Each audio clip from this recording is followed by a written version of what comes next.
Hello and welcome to the Too Much Apparently podcast. If you're new here, this is a podcast for the deeply feeling, overthinking, emotionally overloaded humans who've been told they're too much apparently. And if you're back, thanks for choosing to sit with us again. We're Alice and Carly, two therapists who are also just sensitive weirdos trying to make sense of life, healing, and our own brains. This isn't a professional advice podcast. It's more like the messy, honest conversations that happen when you finally feel safe enough to say what you're really thinking. This space is for people like us, the ones who've been called too sensitive, too serious, too emotional, too intense, and have spent way too long believing that it's true. Okay, on with the episode. Today we're talking about being too damaged to deserve nice things. This one's for anyone who's ever finally got something good, a relationship, an opportunity, a quiet moment of peace, and immediately started waiting for it all to fall apart. Or did something to make it fall apart themselves because somehow that felt safer. We're talking about self-sabotage, but not in the way it usually gets talked about, as some kind of moral failure or habit that you can just decide to stop. We're talking about what's underneath it, the belief, often one you've never even put into words, that good things aren't for you, that you'll only ruin them, that you don't deserve them in the first place. And what it's like to live inside that loop when part of you desperately wants things to be different and another part keeps pulling the rug out from under yourself. Let's get into it. So maybe if we start with what self-sabotage actually is, because I think it's talked about in different ways. And I really want to set up this episode with the idea that self-sabotage sounds like a negative thing and it can have a really negative impact on your life. But I think it's really important to understand that there's a positive intention behind it. Yeah, that sounds a good idea, almost laying out from the start. Like we said in the introduction, there can be something really moralistic attached to what it means to self-sabotage. Even just the label and how it's worded and what that brings up for people. And I wonder how many people know that they self-sabotage versus how many people might be listening thinking, oh, I never do that. Yeah. And so even just the term self-sabotage, there's part of me that's like, I don't even want to use that kind of language, but almost how do you have a conversation about it? If most people understand the kinds of things that we're going to talk about as self-sabotage. But yeah, I don't think it's very helpful language. I think it invites the idea that you can just snap yourself out of it, that you can just choose to stop doing it, that it's something simple to change. And I don't think it is. Yeah. Yes. Yeah. Just stop jeopardizing things for yourself. Yeah. The first thing that comes to my mind, if I was to think about that word and then what secondary word immediately comes to my mind, I don't know what it would be for you, but the first word that actually comes to my mind is trauma. Okay. When you think about self-sabotage. Yeah.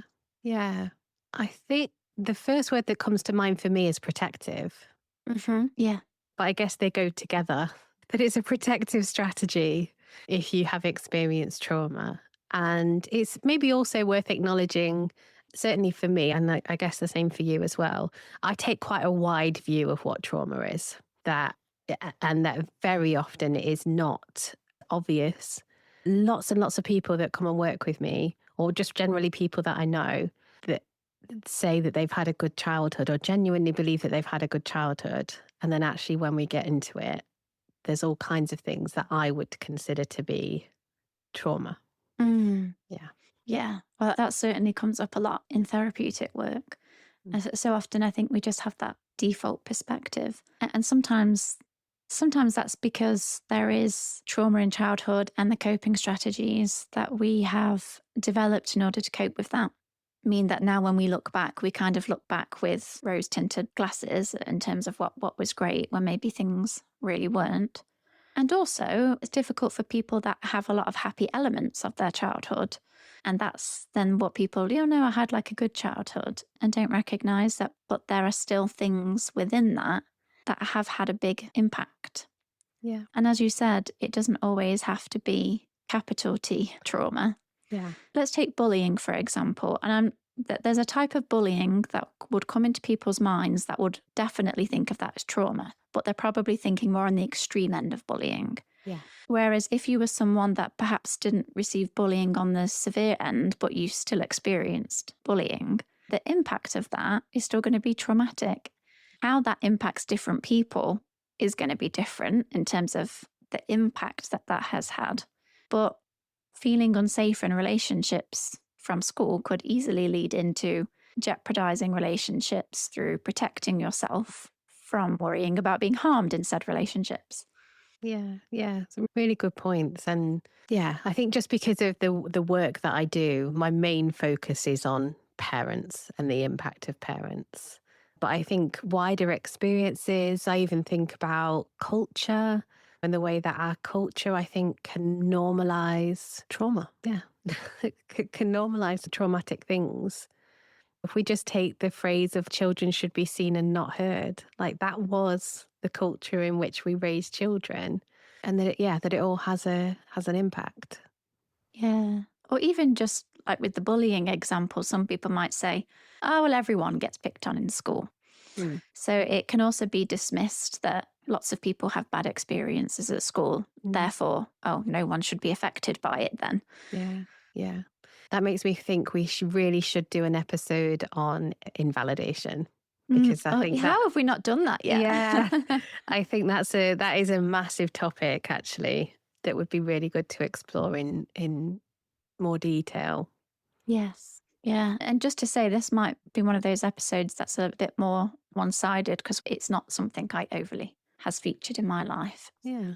Well, I suppose that kind of brings in one of the things that I think about when I think about self sabotage is that, and I'm not saying this is the case for you, by the way, but that it's not always conscious. It's not always, because I think it can be as direct as like, oh no, this is feeling too good. I'm going to tear it all apart, or like burn it all down, or leave this relationship, leave this job, whatever it is. I think it can be as conscious as that. And I think it's also really common for it to be unconscious as well. Yeah. If anything, I'd say more common to be Mm. unconscious. Yeah. And both active and passive. So doing something on purpose. So, like I said, like leaving a job or leaving a relationship or doing something like that. But I think it can also show up in what I would call passive ways as well. So, where you don't do something. So, sabotaging yourself by not applying for the job in the first place, not putting Mm-hmm. yourself out there to meet a partner or friends or be part of the social scene at work, or any of those kinds of things. I think it can show up as self-neglect in all kinds of ways. Yeah, that there's just so many different ways that it can show up for people. Yeah. Yeah. That's so interesting to think about all the ways it can show up, but also the ways that people might not think that it shows up Yeah. or where inaction on something. Yeah. I think you think of sabotage, you kind of think of blowing something up, don't Yeah. you? Yeah. Whereas when you were talking about inaction and not doing a thing, it just feels like the opposite of blowing something up, doesn't it? Yeah. So it's Yeah. probably not what comes to most people's minds. Yeah. Yeah. Well, actually, as I was thinking about what we might talk about this episode, I was just, I was thinking about all the different ways that it shows up for people and the different kinds of self sabotage and things like that. And actually, one of the things that I thought about was, have we, hand on heart, done everything we can to grow this podcast like as fast as we can? And I would say no. And I think part of that is a hesitation of putting ourselves out there. Like it's it's a vulnerable thing to do, right? To put yourself Hmm. out there. So I would put that in, for me, in the category of self sabotage. I have held back the growth of the podcast because I've been too frightened to put it out there more. I've kind of done it Yeah. carefully. So in some ways, so I can view it as a self-protective thing, that this has been a vulnerable project for me to do. And so it's supportive and caring towards myself to grow it slowly, to share it with people that we know, to share it in safe spaces and, go like that. So just last week, I posted on LinkedIn about it. And that's Hmm. felt like a massive thing because I'm like, oh, they're all big, proper professionals and they're going to be coming at me with all their research and whatever. But yeah, for me, I would include that as a passive form of self sabotage. Yeah, that's so interesting because I've never thought about it like that. And there's also a question coming up like, is it like, is that self sabotage? And I'm questioning now the difference between. I think what I'm struggling with is I then feel like you could label anything as self sabotage. Okay. Yeah. I suppose I think of it as different degrees of Right. self-sabotage. So, Hmm. so I suppose the way I think of self-sabotage is if I'm doing anything or preventing myself from doing something that is in my best interests, that, yeah, I think I would categorize that as self-sabotage. So I think I have quite a broad definition. So I guess your Yeah. definition is different to mine. Yeah. I've never really thought about how I would personally define and view self sabotage. Because I think there's a difference between having something that you kind of know is a good thing and wrecking it for yourself versus something like applying for a job or putting the podcast out there more where you don't know what the outcome of that will be. So is it sabotage if you could just not get that job anyway, or you could put the podcast out there and actually negative things could come back? And yeah, good things could come too. Whereas when I think of self sabotage, I think it is you've already been offered the good thing or have the good thing and then you wreck it. Yeah, I just think it can be both. I just think it can be both because I feel like the first one is, yeah, the main way that most people will think about it. But Hmm. I also know that people can do a lot of damage to themselves within my broader definition of it. I wonder, is there a different way that you would refer to the other things that I'm talking about if you wouldn't term those self sabotage? I don't know that there's a specific way in which a specific term. There's something for me about intentionally, whether it's still conscious or not, but intentionally denying yourself good things versus something being about fear and comfort zone based on past trauma, something that you can work through to allow yourself to go for something versus one that feels like taking the good thing away. So yeah, I don't know that I can come up with a label as such for Yeah, the other part. I guess that feels like it could be coming from lots of different places. But yeah, I'm finding it hard to pin it down. sure. Yeah. Yeah. And I think it is tricky. I suppose I just come back to the protective intention part that if we take the more passive idea of not even applying for the job in the first place, that there is harm to you, or there could be harm to you. Like you could constantly be holding yourself back, keeping yourself small, not allowing yourself success, not allowing yourself to grow. And it's coming from a need to protect yourself from, could be all kinds of things, responsibility, pressure, rejection, or, all kinds of things. Yeah. But yeah, I do accept it is a very broad definition. But it felt important to set that out as we go through the rest of the episode so that people know where I'm coming from. Yeah, definitely.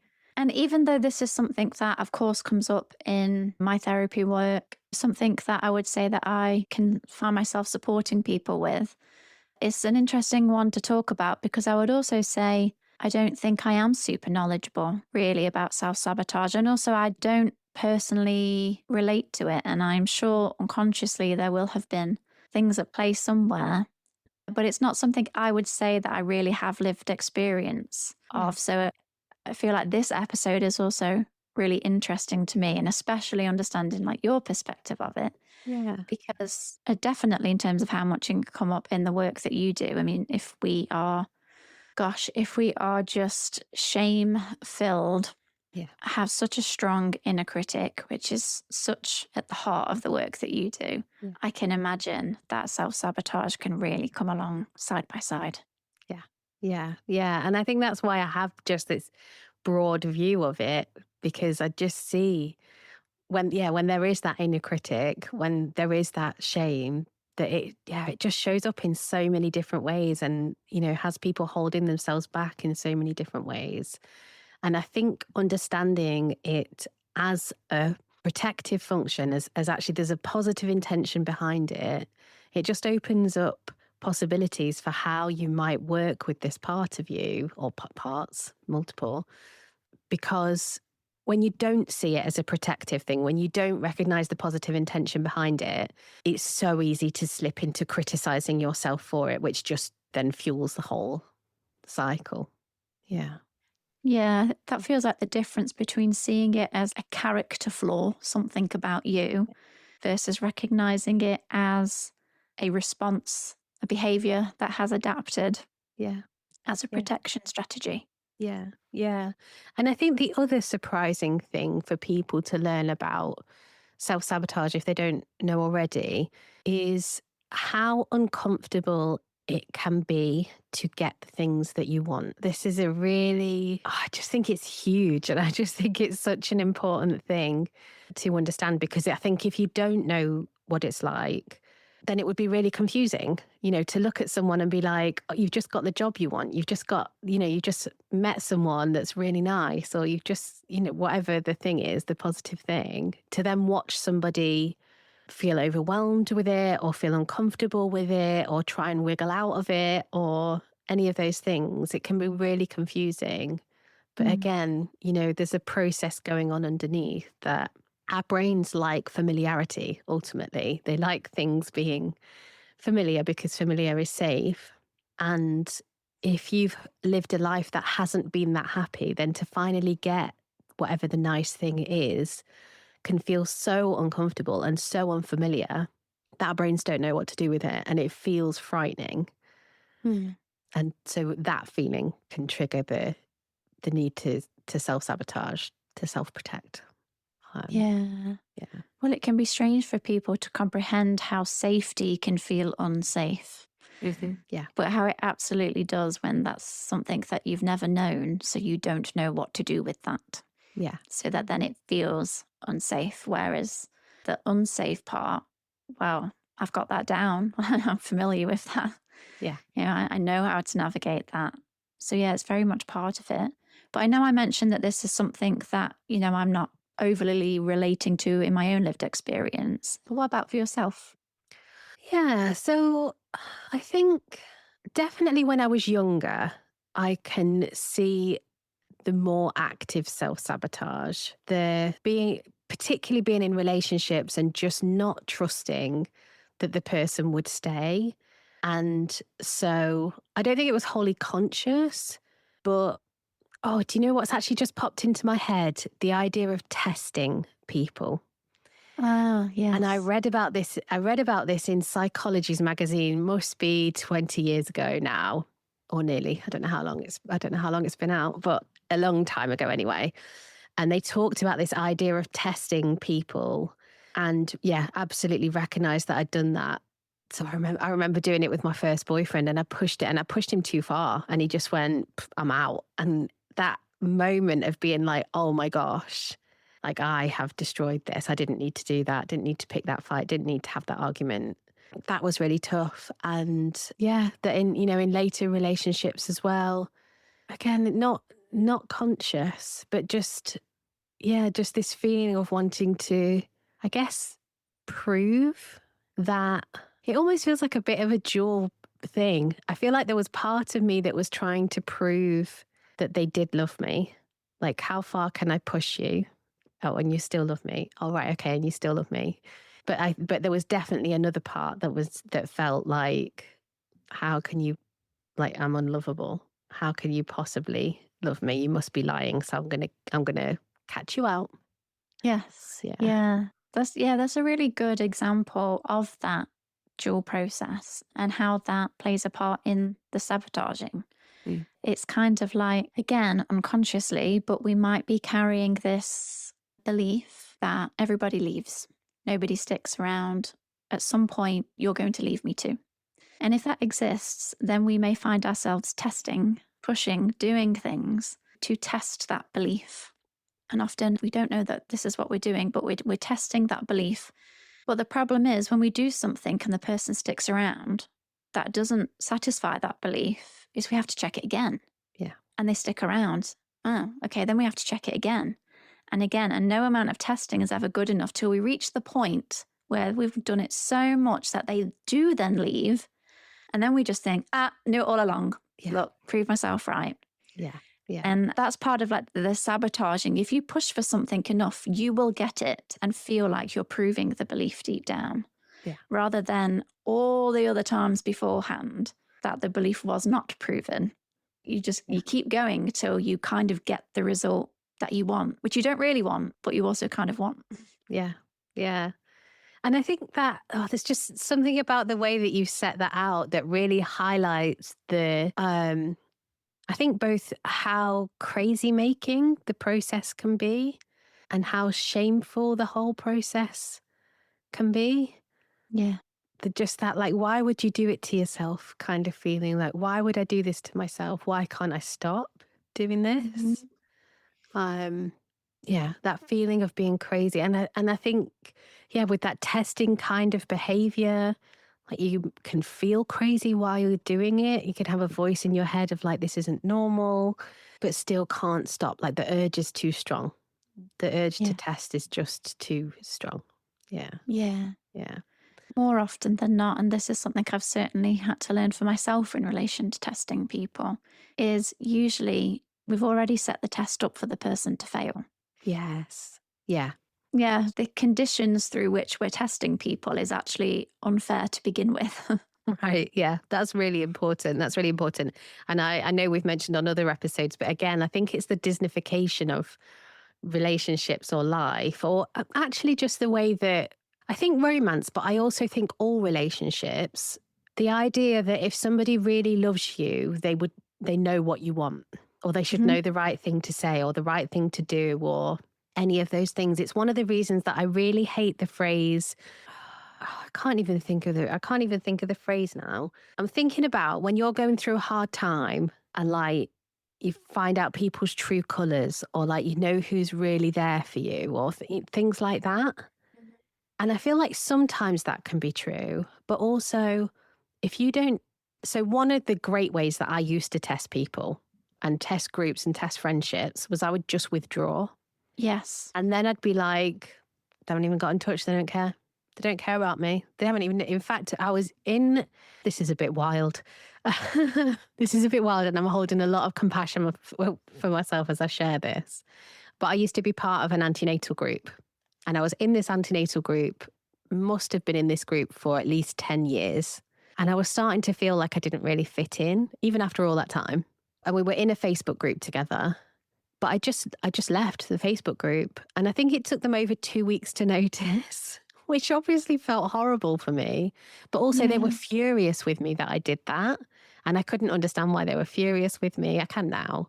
Yeah, but that was a test. It was and that was actually quite a conscious test. How Mhm.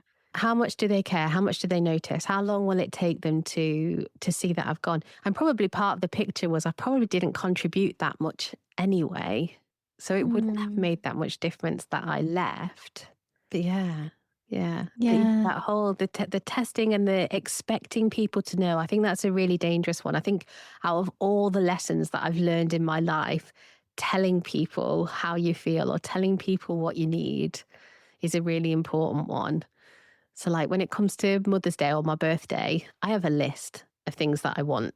And I say, here is what I want for my birthday. Here is what I would like for Mother's Day or Christmas or whatever. I never leave it to chance. I never. I'm very specific about the things that I want. Right. Yeah. Gosh, there's so much there that I feel like I could comment on. And I feel like my heart went out to past you, kind of leaving that group and sitting around and waiting. How long is it going to take for them to notice that I've gone? Because there's so much in that, isn't there, in terms of just what you needed to feel from other people. And I definitely agree with you. And it's a lesson that I've had to learn to not assume or believe that people should know exactly what it is you need them to say right now or to do right now. And actually, you do need to tell people. Don't get me wrong, it is so lovely when someone's really attuned to your needs and they do know exactly what it is that you want and need. Like, who wouldn't want to have that all the time? Like, of Right. course, that would be great. Yeah. And it's great when it happens. And it's also really sad if someone never experiences feeling somebody is really gets them and is attuned to them and can intuit their needs. And at the same time, it can't be a given. And sometimes we do need to share. And what's really sad, what really sucks, I say this because I've had a recent experience of it, is when you do open up and tell someone your needs and then they don't meet it anyway, Yeah. or they take issue with Yeah. what your need is. And so I kind of just want to add that in as well, that yeah, we do need to be open and honest and communicate our needs with others. And sometimes that works great, and then other times it's really sad if that backfires and we get a negative response to that. Yeah. Yeah. That can be, it just can be so painful. And it's taking me back to, I guess, the belief that's underneath these kinds of behaviors, and Mhm. so for me, I know now that I had a big issue about feeling that I didn't belong and feeling like I wasn't important to people and just kind of irrelevant, that people would tolerate me, but they didn't really like me, was kind of how I Mm. saw it. And I guess because I was so fixed in that belief, I couldn't see anything else. Even if there were positive things, I would dismiss them because Mm. it just didn't, it was so far out of how I saw myself. I just couldn't hold on to them. So yeah, I think I think a lot of this comes back to early, early childhood messages. What it was making me think is around a deeply held and often unconscious belief that you don't matter, that you're not important. I think that, or yeah, fundamentally unlovable is a phrase that comes up a lot, just so much that when we peel away all the layers of this behavior that doesn't make sense, that is what is underneath it. Mhm. I suppose I think about self sabotage as a kind of control over vulnerability. That Yeah. that taking the risk to say what my needs are, or to go after something that I want, or to keep hold of something that I have wanted for a long time, feels like such a vulnerable thing to do. That the essential strategy is I would rather be in control. Like, at least if I lose it, I did it. I decided to end it. I decided to ruin it. I did this thing. That is more bearable than the shock and surprise that comes with saying something to somebody and them just being like, don't agree, you're in the wrong, or, whatever it is. That, yeah, it's horrible. It's really horrible. I feel like it's not even possible to get across in words how awful that feeling can be. It can be Mhm. such a raw and intense feeling. Yeah, and really scary that I'm so scared by this that Yeah. I would rather end it. I would rather walk away, be the one to do it first because it's inevitable. It's going to happen anyway. Yeah. So, yeah, just such fear at what we think might happen Yeah. that we're the first one to do it because we think it's going to happen probably anyway. Yeah. Yeah. So then I think, because it feels so huge, that most people would think that you'd be able to look back into your childhood and be like, right, that was where that awful thing happened and I don't want it to happen again. But I think it's often so much more subtle than that.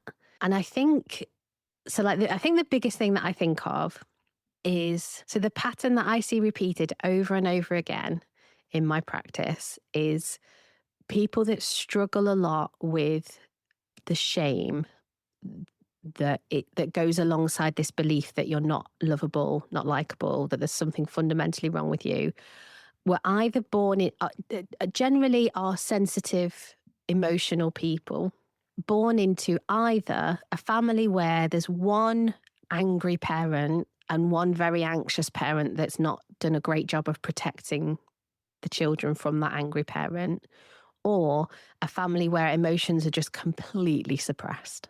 Right. They're the most common things that I see.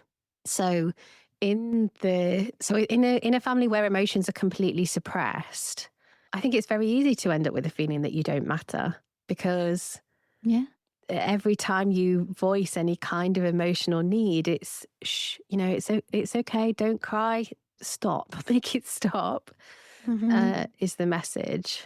And I think what's also important and can be missed in that dynamic when we look back as adults is just how powerless we are as children. And also that we're supposed to be able to believe our parents. So if they respond to us in a way that gives us the message that we're not important, that our needs are not important, that our needs are too much, or anything like that, you're just going to believe that. You are going to believe that you are the problem. It is overwhelming for a child's brain to believe that their parents are the problem. Yeah, yeah. Just So wouldn't happen. right. Yeah. No, it's always going to be your fault and something to do with you. Yeah. Yeah. Yeah. And if that doesn't get addressed, and why would it? Because you're probably not telling anyone about it because it probably just feels normal and you probably feel ashamed about it. And, you probably feel like you just need to be less emotional or less sensitive or whatever. So it doesn't get addressed, but I think about it as like a snowball kind of thing. So it starts off as this will be better if you're watching on YouTube than listening on the podcast. Sorry guys. I'm making like a pea-sized shape with my hands. So it starts off as this like pea-sized interaction. It doesn't, it could be a big thing. There's every chance it could be a big thing that you can point to and be like, oh, there was that thing. But I think also it can be a pea-sized thing repeated often enough or just not addressed. And then you go out looking in the world for like the different ways that that's reinforced and dismissing all of the evidence to the contrary. And before you know it, you've got this whacking great snowball of evidence that you are unlovable and that you don't deserve good things, that you don't deserve a good life, that you are a problem. Yeah. That was a Mm. really good analogy for how, well, especially for what we're talking about today, but also for other things as well, how people think it's going to pinpoint back to this one big thing that stands out. Like, as you say, it can do, but so often or not, it's repetition of experience over and over again Yeah. and it not Yeah. being dealt with. And yeah, changing it from like a small pea, I don't know, a pea at the start of a hill that keeps rolling and somehow that teeny pea ends up into this Yeah. huge, massive snowball Yeah. is a really good analogy because it comes back to people who maybe don't have any big standout things in their life that say, I feel rubbish about myself and feel down and depressed, but I've got no reason to be. I don't know why. Yeah. Yeah. And I feel like it's terrible. I think there's a part of me that almost feels gleeful. I don't think that's the right word. I know what you're going to Excited. say. But I just excited of like, let's find out. Like this Yeah. absolutely definitely makes sense. Like when people say to me, I felt X for no reason, I felt sad for no reason, I felt anxious for no reason, like it's never for no reason. There's always Mm, a reason. It might not be obvious, it might not make sense to anybody else, but I promise you, there is something under there that makes sense. Yeah. yeah. It makes sense in your experiences. Yeah. Yeah. Absolutely. And I know I do practice CBT, but I practice it in a way that fits with how I work. But traditional CBT, I think that's why so many people can say that it can feel invalidating. Because if you're presenting with health anxiety about getting cancer, for example, and then you're told that that's a distorted Yeah. thought, and yet several close people in your life throughout your lifetime have died from cancer, Yeah. well, it's not a distorted thought, then, is it? Like in your experience, why would you not be worried Yeah. um, about getting cancer? And I appreciate that it's still maladaptive, it's still not helpful. Yeah. But that is something that I've often really struggled with because I there in the lectures with my hand up, being like, yeah, but they would worry about that. That makes sense. Yeah. Yeah. Yeah. And I think that's one of the things that I struggle with when it comes to CBT is like, I think just having the empathy for how come they're so anxious about that. And like, Yeah. yeah, okay. Like that, it makes sense. It makes sense that you would be afraid of that. It really Hmm. makes sense. I think that goes a long way. Well, it certainly would for me Yeah. anyway. And this comes back to the invalidation again that we were talking about earlier, doesn't it? Mm. But yeah, I think, but important to catch, like you say, about it being maladaptive, or I think about it as resourcing thoughts or de-resourcing thoughts. So just Hmm. helpful or unhelpful. Does this help you get to where you want to go, or is it holding you back, kind of thing? Yeah, bringing it back to the early childhood experiences, there are so many different things that someone can experience that could leave them with the belief of they don't matter or their needs aren't important. It's just so easy to see how this comes about, how easy it is to hold the belief that your parents aren't the ones in the wrong, it must be me. Yeah. Also, the perceived sense of safety it's going to give you by it being you, because actually, what would it mean if you actually did hold your parents to account? to blame as a small child and then be powerless to do anything about it because that's my parent. So it's much more tolerable if it's me, because then I can change, I can be better, I can be good, I can do what it is that they need of me. And you do that for long enough. And how can you not walk around with this belief that, yeah, either there's something wrong with me and I don't matter? Yeah. And it's uncomfortable to sit with. I think it's even a challenge to sit with in therapy, the space where it should feel okay to talk about this stuff. But I think it's a challenge. It's certainly a challenge as a client, if I think about my own experiences as a client, to admit this stuff, especially so if we kind of go back to a few episodes about, being too smart to be struggling or too, self-aware, all of these things. So where you've got all of this knowledge, but you're still struggling with it, Mm. that can be really hard. And I think it can also be a challenge as a therapist to sit with it, not as in like it's too much for me to handle or too much for therapists in general to handle, but just it's really hard to sit in that amount of pain and not want to fix it all for the person. Yeah. And that is the work of being a therapist, is sitting with those difficult feelings. But it is tough. It's sad. Maybe that's more what I mean. It's a sad thing to sit with. And I think if you don't understand the depth of the process, it's probably reasonably common for even therapists who don't have that knowledge to skip over things because they've not quite grasped what else, the deeper thing that could be going on underneath. Does that make sense? Oh, yeah. Yeah, absolutely. I think there's a lot of truth to that. Mm. And that there are so many things that I hear about on a day to day basis that conjure up feelings of sadness in me. But I think there is nothing more sad than having a truly just awesome person sat in front of you and they're sitting there saying, I am worthless and I don't matter. Yeah, And that's their fundamental belief. yeah, And you're right. As a therapist, it's just being able to sit almost with your own discomfort. That's how they feel when you're sat there thinking, you're like, you're awesome. You're an amazing person. amazing. All these things that obviously you're holding in your mind, wishing. It's that classic thing of when you wish someone could see themselves the way that you see them. Yeah, yeah. But it's so sad when people's experiences have pushed them to the point of believing that they are broken. And then that is going to change the way that you show up in the world. If that is the belief that you have, if you have enough repeating experiences of that. So one of the pieces of theory that I love from the modality of therapy that I'm doing my master's on at the moment is called injunctions. So this is 12 unconscious, generally, messages that your parents may have given you. And I'm just going to list through the 12. And I just want you to think about, as I'm listening through them, how it might impact you to be successful or believe that you deserve to have nice things if you have unconsciously been given any of these messages. Right, so here's the 12. Don't exist. Don't grow up. Don't do anything. Don't be you. Don't make it. Don't be important. Don't be well or sane. Don't be close. Don't belong. Don't think. Don't feel. And don't be a child. So I feel like some are more obvious than others. But if you've got one of these messages from your parent, I kind of feel like, how can you, like, if you've got a don't exist message from your parents, how are you going to take up space in the world, full stop? Mm-hmm. Yeah. If you've got a don't grow up message from your parent, how do you become an independent adult? Mm-hmm. That's going to be hard to do. Don't be you, I think, is a really interesting one that I see popping up for people. So that's where I often see people that have started down career paths that they don't really want. They've done it because that's what's expected of them by the family.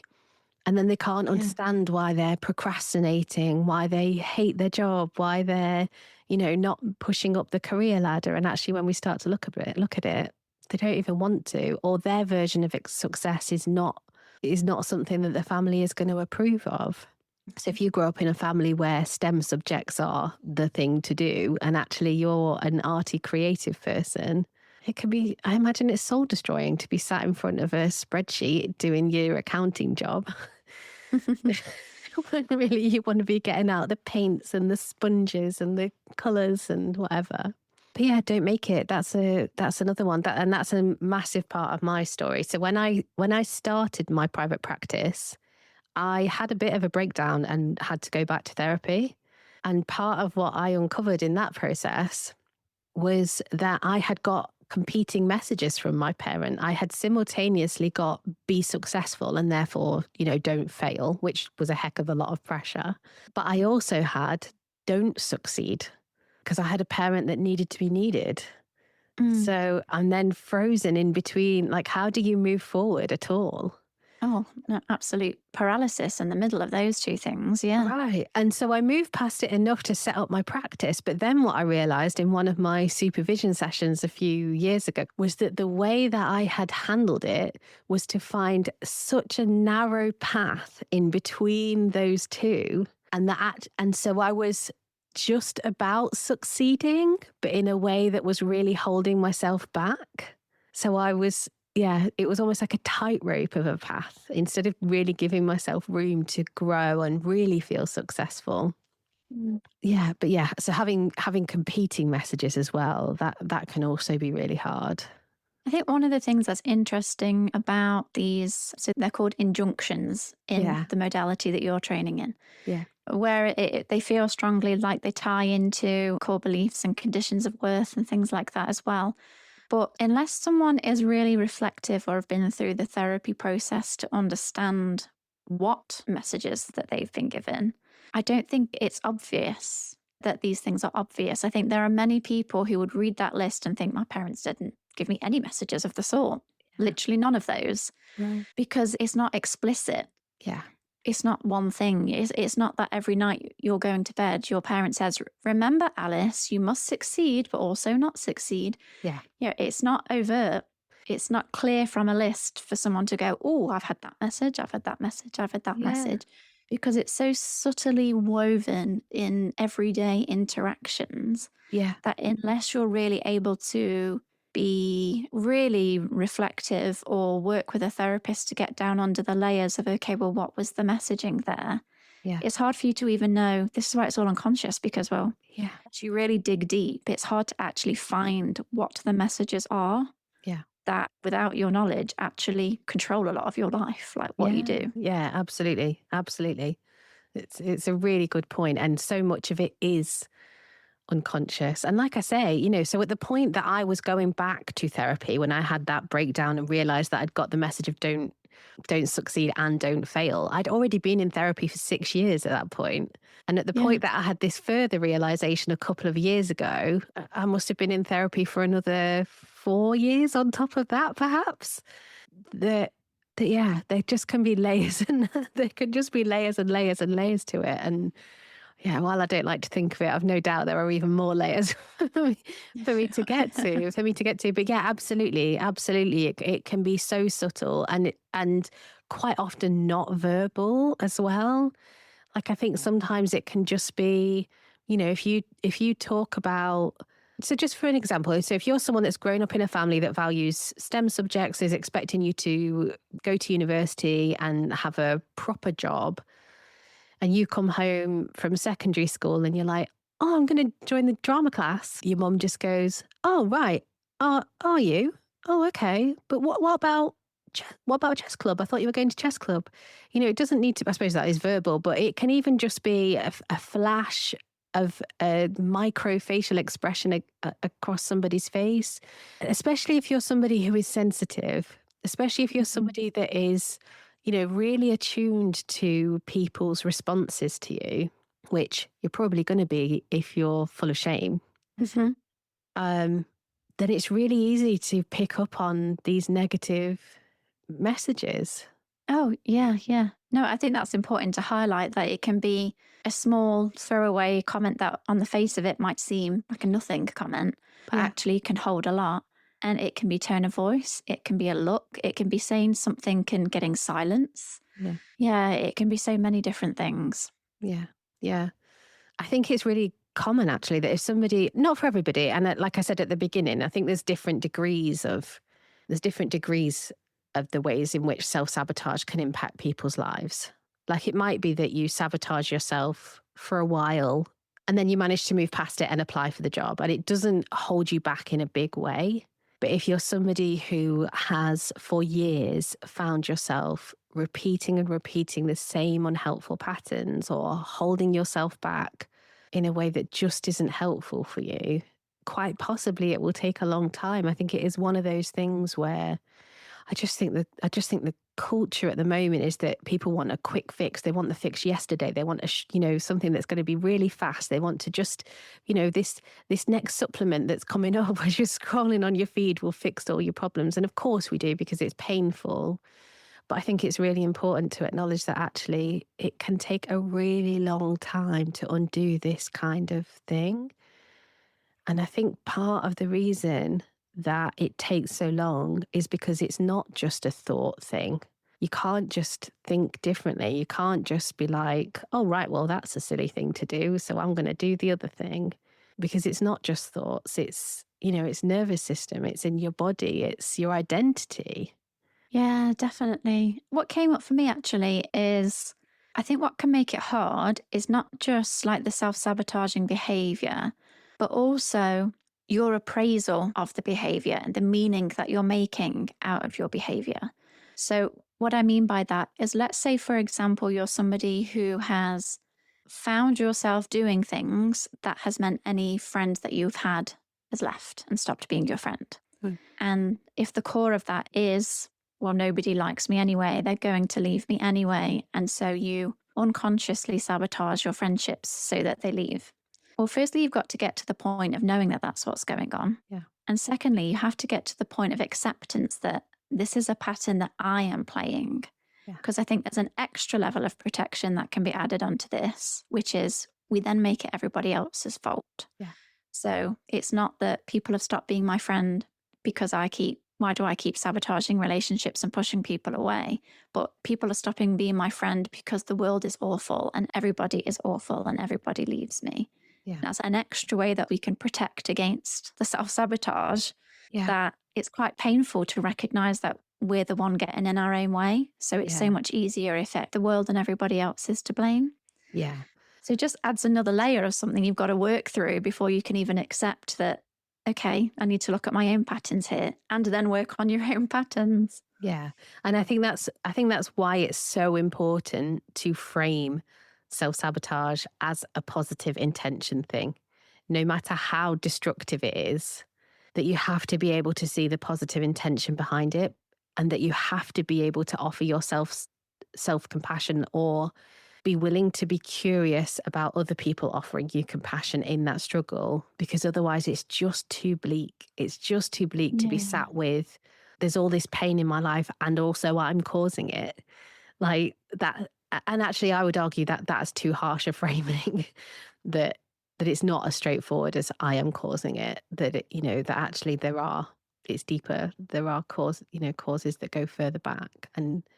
But there is also something empowering in that if you can take responsibility for it, and I love switching the word responsibility around to make it the ability to respond to your life. So if you can Hmm. take responsibility for it, then you can be in control of it. Have more control. Obviously, you can't have total control over it, but you can have more control over it. So, what would you say to someone who is at the point where they recognize that they get in their own way? And let's say that first initial recognition is there, and Mm. somebody is wanting to try to challenge this and do something about it now. I appreciate this is a very big topic that someone would work through for many, many sessions in therapy, but where's just a good starting point? I think it would be about being curious about how might this behavior be helping me? How might this way of living, how might these choices, how might it be helping me? Hmm. And really being mindful about probably the logical part of you is going to jump in and be like, well, none, it doesn't help me at all. There's absolutely no point. Why am I doing it? It's ridiculous. But if you listen to the emotional part of you, actually, perhaps you can get to something that, even though it might not make sense, the strategy probably isn't working out for you overall. But being able to be curious about it, it can start to make sense that if you're terrified of rejection, probably you're not going to apply for the job, right? If you're convinced that you're unlovable, then, yeah, like I said before, it feels more comfortable to feel in control and end the relationship. You be the one that ends it than risk trusting that the person is going to stay and risking them leaving. Mhm. So yeah, I think so being curious about what could the positive intention, what could it be? I think is one of the big things. And the other thing that I wanted to mention before we finish is the idea of affirmations, which I wish I could remember which creator it was that did it. I'm sure she's got Ruby in her name. I'll try and find it and put it in the show notes. But she talked about instead of affirmations, try affirmations. So standing in front of the mirror and being like, I'm a great person, it just feels awful and wrong, and it's not going to, it's never going to work. Mm-hmm. But what about trying something like, what if I could get this job? What if I am good enough for this role? What if I do know enough? What if I am worth sticking around for? It's just a gentler way in that other Yeah. parts of you might be able to respond to rather than shutting it all down straight away. I love that, especially because so often, actually, what ifing usually is a harmful thing to do, isn't it? And I love the turn on that, where actually there can be a great place for what ifing. Yeah. Yeah, what if I am skilled enough to do that job? What if I could be lovable enough to stay in this relationship? Just posing it as a question. Yeah. And I guess the final thing I'd say is around we are wired to stay connected to people and to, to our parents in particular. And it can feel intolerable to do anything or think anything or explore anything that risks that connection. So we touched on how intolerable that would be for a child, but actually, I think that applies even as adults. Mm. And that if the self-sabotaging behavior is fueled by early childhood stuff that meant that you came to believe that you were the problem, and actually there's something in your parents' behavior that really wasn't helpful for you, that if you really unpick it, you'd have to challenge your parents or at least accept in yourself that your parents' behavior wasn't helpful for you, that can be an intensely painful process to go through. And so it makes an awful lot of sense that you would want to avoid that. Yes. Yeah. No, that was really well put. Feels like a sad note to end on, but I'm just going to resist the urge to end what is a really difficult topic in a light and fluffy way. Yeah, that is okay. We can do that. And there was hope in there too, but it's a difficult process and quite confronting. And actually, sometimes that's the truth of the matter. We don't have to fluff up the truth, do we? Yeah. Yeah. If you've ever felt like you're too damaged to deserve nice things, like you'll only ruin what's good, or that somewhere along the line, good things stopped being for people like you, Maybe that's not the truth about you. Maybe that's a story you inherited from people who couldn't show you otherwise. you're not sabotaging yourself because you're damaged. You're protecting yourself the only way you knew how, and that protection once made sense. Next time, we're diving into Too Sensitive to Run a Business, thinking about building a business when you're sensitive, values-driven, and don't want to do it the usual way. But for now, we'll leave you with this. What's one small thing you've been refusing yourself? A rest, a comfort, a moment of pride that you could allow this week just to see what happens. That's all from us today. If this episode made you feel a bit less alone, the best way to help us reach more people is to subscribe, rate the podcast, and follow Too Much Apparently on Instagram, TikTok, and YouTube. Those simple clicks help other sensitive humans find us when they need it most. Thanks for listening, and we'll be back soon.